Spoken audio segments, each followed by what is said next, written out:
This session is called Pitching the Big Proposal. And let me describe a little bit about, this might come later on in your careers. If you're new novelists and you're just starting out, pretty much what you're going to have to do is write the entire book. You can't just write an outline and say, this is the book I want to write. Dear publisher, please throw money at me and give me a contract. Unless you're writing nonfiction. Unless you're writing nonfiction, but you still, I think, have to have pretty good credentials. But why don't actually, let's talk about a nonfiction proposal as well as part of this panel, because that might be a good one. If you're writing your first novel and you write a great 3 or 4 paragraph pitch and treatment to say, look how great this idea is. It's about dragons and zombies and vampires and whatever sounds hot, and Jane Austen. It might sound good, but no publisher in their right mind has any reason to believe that you're going to write the book you promise or deliver and finish the book that you promise. Can I jump in here with something? You can jump in here. This mic works really well. This is something that will begin to identify your thought processes as a professional rather than amateur fiction writer. All right? Most professionals that I know consider ideas to be cheap. All right? That's going to sound odd to you because a lot of you are science fiction and fantasy writers. Our genre is defined by its ideas. But what you don't realize is editors are not looking for good ideas.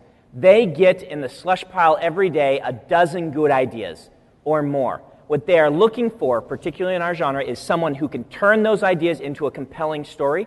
And a good writer can take terrible ideas and make a fantastic story, and a bad writer will take great ideas and make a terrible story. They're looking for someone with skill, not ideas, because you all have ideas. Everyone in this room has great ideas. And the way as a new author that you prove that to the publisher is by turning in a finished manuscript where you did everything that you wanted to do, and the publisher is impressed. But now that you've done that, once Brandon sold his first novel, or once I've sold my first novel, or Dave or anybody else, from that point on, you have an option. There are some authors who just don't write on a proposal. They don't sell books ahead of time. They don't like the pressure. They don't like to be constrained. They want to do the books on spec and then sell them afterward. They want to build a spec house and they want to try to sell it. Other authors, and I'm very much one of them, I don't want to spend months writing a book unless I know somebody's already interested in buying it. I want to get the advance up front. I want them to pay the money to me so that I can pay the rent and the mortgage payment while I'm writing it. That means I have to write a pretty good proposal or a sales pitch or like a research grant proposal if you're thinking in the sciences or the education system. I almost never do a book unless I've sold it ahead of time. Dave, how do you do yours? I sell them ahead of time too. I have written a book or two on spec.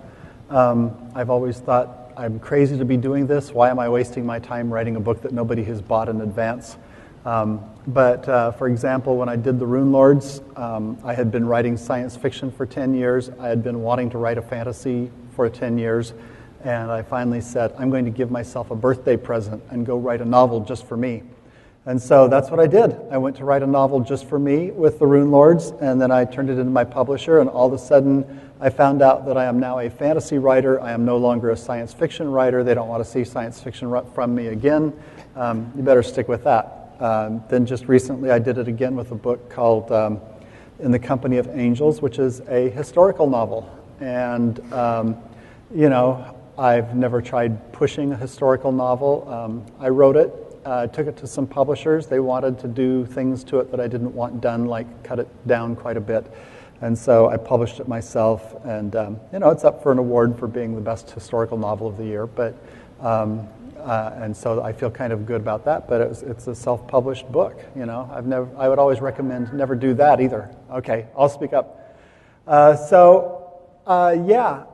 do it from time to time, but only really in rare circumstances when I'm genre hopping, I guess is perhaps the way to say it, when I'm looking to establish myself in a new genre, then you've got to go ahead and possibly write the thing in advance, because a lot of publishers, a lot of editors, and even people in the movie field feel like whatever you have done before, that's the limit of what you can do. You've already expressed the kind of person that you are, so if you did great romantic comedies in Hollywood and you decide that you want to do a serious drama, they would just go, well, wait a minute, you're a romantic comedy person. You can't do that. And so you'd have to go prove them wrong. And people have done that before.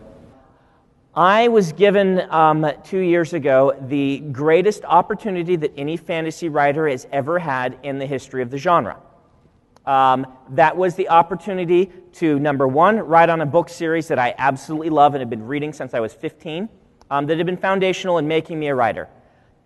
On the business side, that's what the artist side said to me, and that was the most exciting part. The business side said to me, wow, you can put an advertisement for your writing on millions of novels that would be read by the exact type of people who love to read, who would like to read your books. That is way cool. And so I got this opportunity. Nothing better has ever come along. I mean, even Guy Gavriel Kay, who ghost wrote The Silmarillion, has not had an opportunity like this because they didn't put his name on the cover.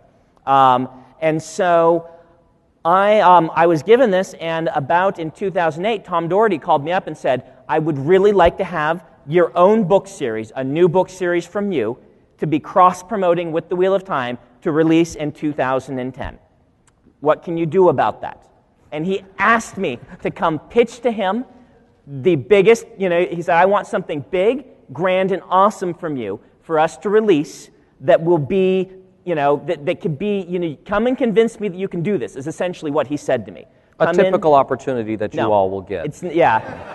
It was essentially, he said, I'm open ears. If you've got something and you can convince me that it's going to be great, then you will essentially get the full might of everything Tor can put together to make this happen. So come convince me. So I got 6 months to work on a proposal for Tom Doherty, which I did in the style that Kevin had done his. I did concept art, I boiled it down to the one sentence, and then got the several paragraphs to seg into, and then got the concept art and the characters and all this stuff, so I could go into Tom and to Tor with my main goal being to convince them all that this is the biggest thing that has come along for them since Good Kind and Jordan came along in the early 90s.